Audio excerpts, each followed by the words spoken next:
o professor António Correia Silva é professor na Universidade de Cabo Verde, que aliás foi reitor durante algum tempo e desempenhou tanto importantes cargos políticos no seu país. No entanto, é como historiador e como membro do projeto de resistência que aqui está, e é esse título que vamos conversar com ele. Portanto, e a primeira questão que ele punha, quase começámos pelo fim, mas tanto quando eu sei, a historiografia de Cabo Verde, portanto, é uma historiografia recente, como é óbvio, não é? Mas revelando bastante dinamismo. E a questão é uma questão relativamente óbvia, tanto que é esta ideia de resistência, já, por um lado, se já faz parte, por outro lado, acha que ela tem potencialidades, portanto, como uma ideia organizadora de futuros estudos e até de uma certa dinamização também de algumas investigações. O que é que acha sobre isso? A ideia de resistência é muito fecunda, tem muito potencial, sobretudo na história de Cabo Verde e também na história de países, hoje países, ontem colónias. Eu diria até que a resistência é quase uma condição de termos história, não é? Porque grande parte do povo cabo-verdiano provém de escravos, de subalternos, de deportados, de degradados e portanto é gente que vivia numa situação de não ter poder e de estar submetido à vontade quer do rei, quer dos grandes da terra. E portanto, a ideia de resistência, digamos assim, esse repto de fazer a história por essa perspectiva, ela é muito oportuna e também, eu acho que é muito fecunda.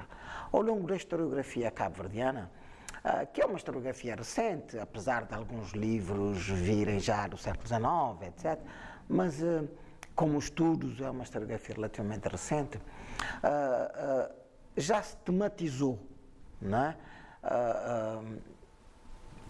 Essa ideia de resistência. Como eu tive a oportunidade de dizer hoje de manhã, Amílcar Cabral, que não é historiador, mas fundador do PAIGC. Do PAIGC, de certo modo o patrono da independência de Cabo Verde e da Guiné-Bissau, num determinado momento, um momento importante da sua luta, teorizou a questão da resistência, não é? E via a resistência como a forma que durante vários séculos o povo o relacionou com o poder colonial. E via a resistência também como uma categoria ampla que acolhia no seu seio comportamentos díspares de atores diversos, desde uma manifestação por causa do encerramento do liceu em São Vicente, a uma revolta camponesa por causa das rendas agrárias, a homens forros na sociedade escravocrata que pediam espaço para pertencer ao Conselho. Portanto, havia uma perspectiva muito ampla da resistência. E tematizou a questão da resistência cultural, né? As práticas culturais de resistência, nomeadamente a linguística, a luta contra a assimilação. Como sabe, a assimilação foi uma forma que o Império criou uma espécie de uma classe tampão entre o indigenato e uma classe média. Portanto, uma classe nativa, orgulhosa da sua cultura, portanto via a cultura como... E até chegar à resistência política e depois à resistência armada. Este ensaio, que é retomado, que está presente em 66, no grande congresso contra o imperialismo, que se realiza em Cuba, tricontinental, não é? Em Havana, mas também nos seminários do quadro. Esses textos tiveram uma grande recepção, um grande impacto na moderna historiografia. E como é natural, a moderna historiografia de Cabo Verde nasce muito com preocupações de explicar o nascimento da nação, não é?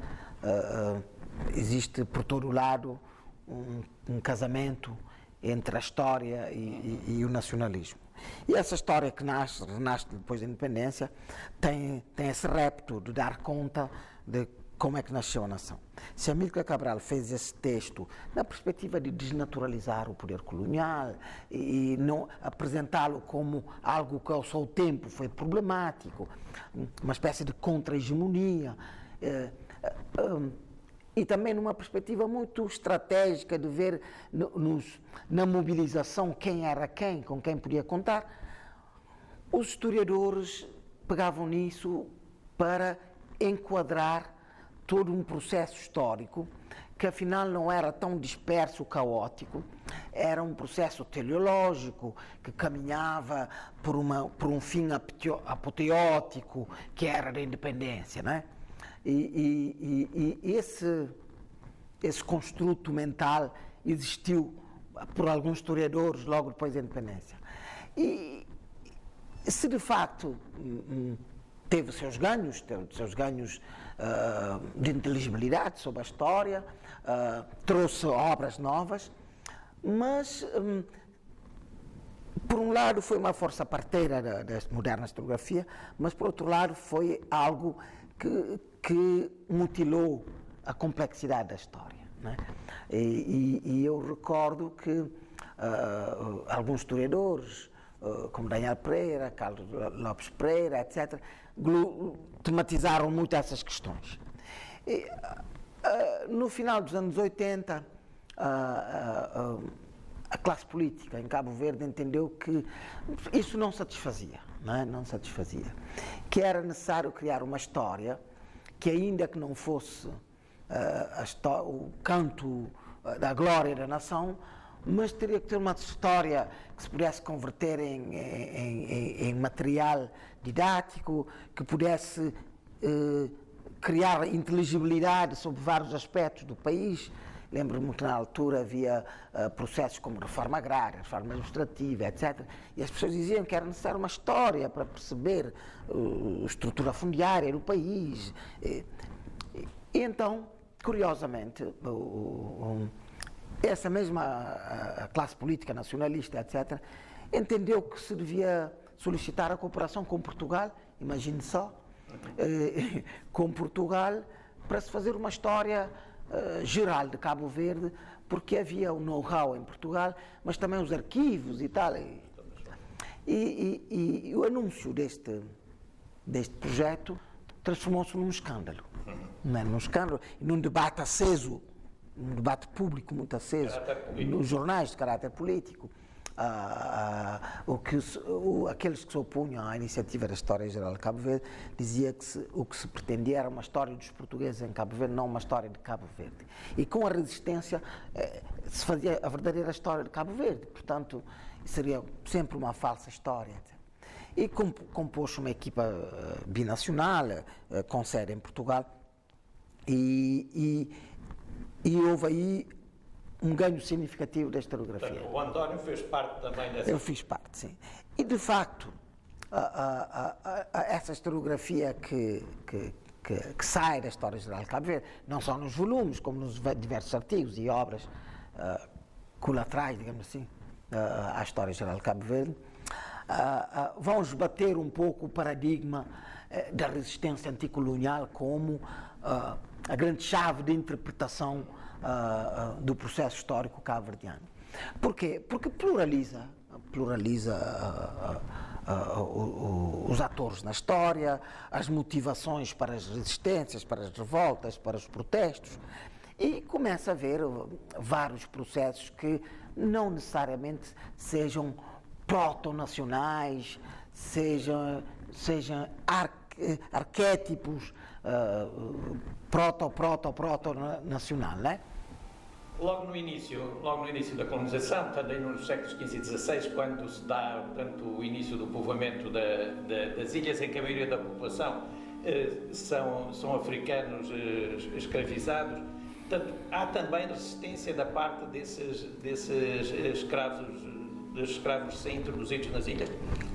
Com certeza. Aliás, o mesmo fenómeno que ocorre ao São Tomé, por exemplo, há a fuga dos escravos, a fuga dos escravos cria grupos ameaçadores à sociedade dominante, há aqueles que são alforriados e que são pequenos agricultores, que têm pouco espaço numa sociedade escravocrata, de senhores e escravos, os africanos alforriados, que se sentem um pouco confinados naquela estrutura e que resistem também. Há, como em São Tomé, uma demanda para entrarem na Câmara, para disputarem o espaço institucional com os grandes da terra. É claro que há depois outro tipo de resistência, uma resistência mais cotidiana, mais invisível, mais encapotada dos escravos. Se lermos a literatura senhorial sobre os escravos, há sempre queixas que os escravos eram um pouco laboriosos, na verdade são formas de resistência, não é? Formas de sabotagem. Portanto, se encontra toda a sociologia das sociedades escravocratas. Aliás, essa sociologia nasce em Cabo Verde, não é? Quer dizer, Cabo Verde é a primeira das sociedades escravocratas. Mas dizia eu, a tentativa de aplicar um modelo de interpretação anticolonial, de facto, acaba por falir como paradigma, como uma proposta de interpretação histórica, em favor de não de um outro paradigma, mas da pluralidade. Depois estudou-se, no caso da Iva Cabral, mas outras pessoas também, por exemplo, estudaram a relação de resistência, de luta entre os grandes da terra e o rei, não é? Portanto, os vizinhos, os moradores, que tinham privilégio do comércio com a Guiné e que tinham as terras de Semaria e que tinham escravos, etc., que dominavam a Câmara, mas resistiam às pressões fiscais do rei e resistiam à limitação das áreas comerciais. Portanto, há aqui toda uma luta em que os grandes da terra são subalternos, não é? Ao mesmo tempo, esses grandes da terra se afirmam face aos pretos forros como o polo do poder, não é?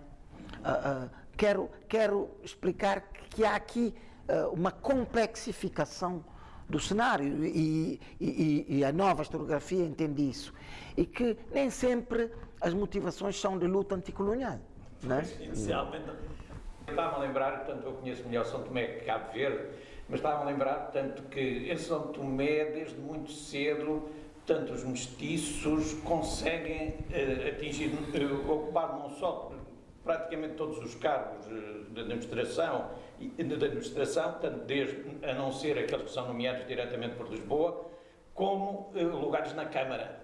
E depois aquilo que se vê, e há bocado estava a falar um bocadinho nisso, portanto, aquilo que se vê é os negros forros a tentar também entrar na Câmara, onde vão ter a oposição mais do que dos brancos, precisamente desses mestiços. Essa elite mestiça faz um tampão, tanto à entrada dos negros forros. Aquilo que vimos em São Tomé, não sei se é o mesmo, e era isso que lhe perguntava, não sei se em Cabo Verde se assiste ao mesmo, portanto, por um lado, a essa ascensão relativamente rápida dos FI, que são, ao fim e ao cabo, filhos de europeus e, em geral, de escravas africanas, e, portanto, esses filhos mestiços que têm uma ascensão relativamente rápida, mas que vão bloquear o mais possível a entrada desses negros forros, que recorrem mesmo até a manifestações sem grandes resultados, aliás.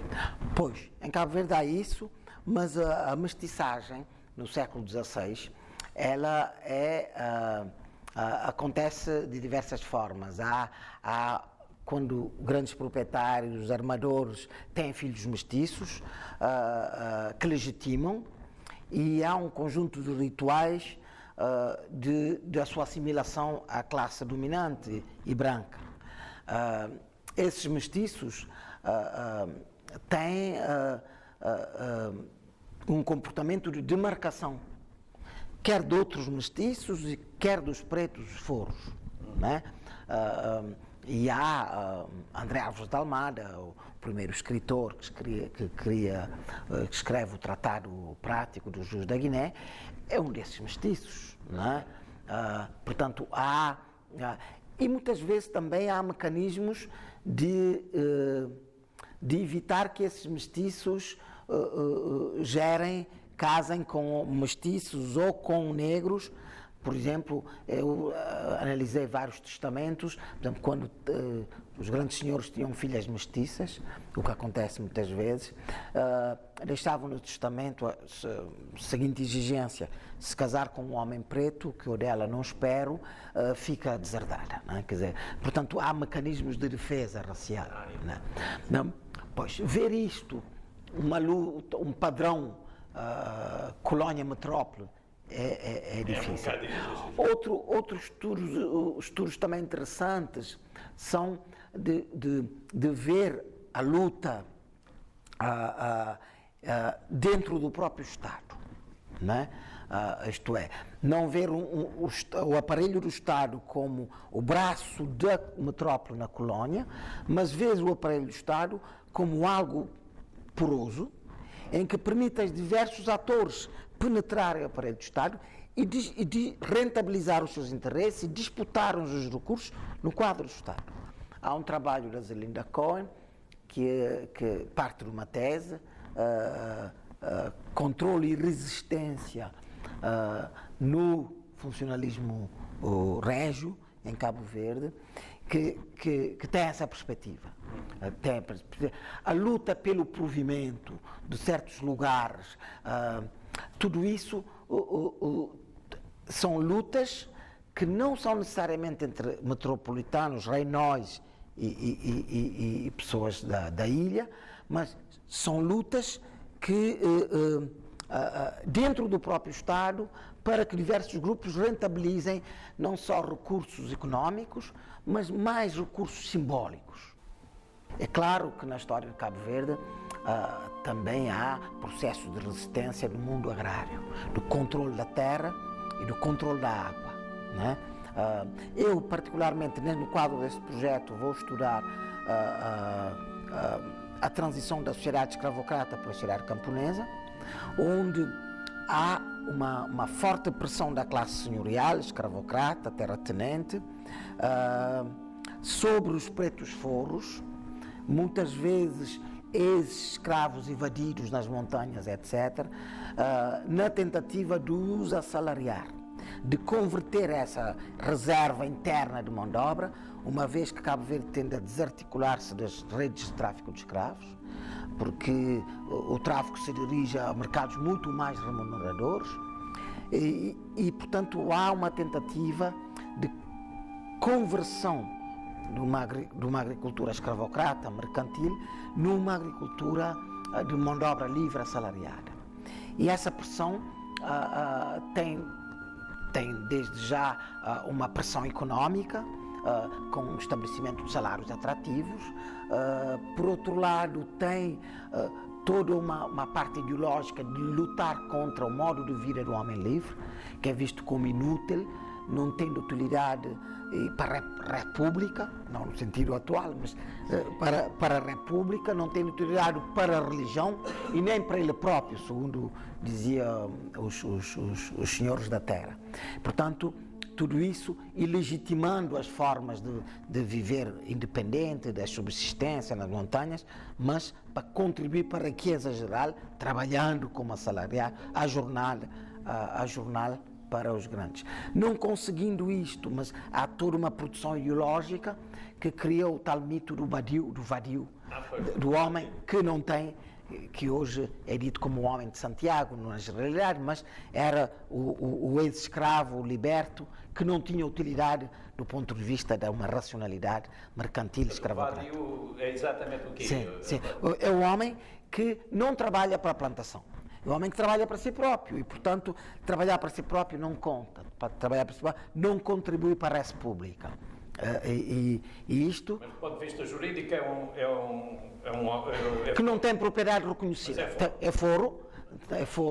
Ou às vezes é um fujão que com o tempo se torna foro. É um foro não... Sim, de facto de jure, mas que não contribui para a economia mercantil, que gera impostos, que gera... Portanto, esse homem está numa economia marginal, proto-camponesa,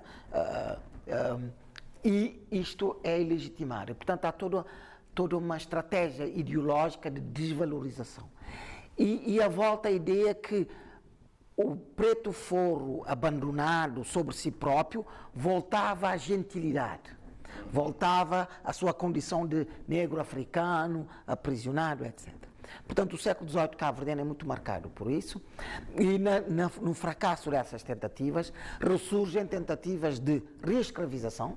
Há exércitos milicianos que se criam para isto e, portanto, esses homens se organizam. Primeiro tem uma estratégia de povoamento disperso, que, portanto, aí a produção do espaço, a espacialização tem a ver com estratégias de resistência. Você visitou Cabo Verde, viu aquele povoamento nos cumes das montanhas, todo disperso, provém daí. Mas produz também uma contra-ideologia, né, do homem submetido, né? E a ideia da liberdade conquistada. Daí o vario, até hoje existe esse imaginário, é um homem que anda com faca na bainha, né? Quer dizer, um homem que se defende porque a sua liberdade está sempre em causa, né? Portanto, este processo que mais tarde com a Companhia Grão-Pará e Maranhão, que tem o exclusivo do comércio externo em Cabo Verde, mas quer drenar todos os escravos para Maranhão e Pará, onde de facto esse mercado é muito mais remunerador que Cabo Verde, e há propostas de deportação massiva, que diríamos hoje limpeza étnica dos varios. E isso está formulado em alguns textos importantes. Portanto, vou estudar todo esse processo de resistência por este lado. Portanto, aquilo que suponho que podemos concluir, portanto, é que a resistência ao longo dos vários séculos da colonização, portanto, é polimórfica, não é? Portanto, tem esse aspecto. Portanto, voltando ao princípio, e para terminarmos, portanto, quando é que a resistência começa a assumir, no seu entender, tanto já traços, tanto propriamente de nacionalismo? Sim. Há dois tipos, na minha interpretação. Há um nacionalismo que nasce no final do século XIX, final do século XX, que é um nacionalismo atípico, que não reivindica independência. O nacionalismo não é igual à independência, mas reivindica a conversão das relações assimétricas, imperiais, numa união, né? É dito tal geração de Eugênio Tavares ou de Luislove Vasconcelos, mas que produziram muitos jornais, muitos escritos. Tinha como slogan: portugueses como escravos nunca, portugueses como irmãos sempre.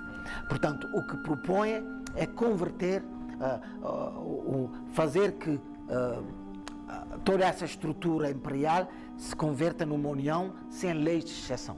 As mesmas leis, os mesmos estatutos para todos, né?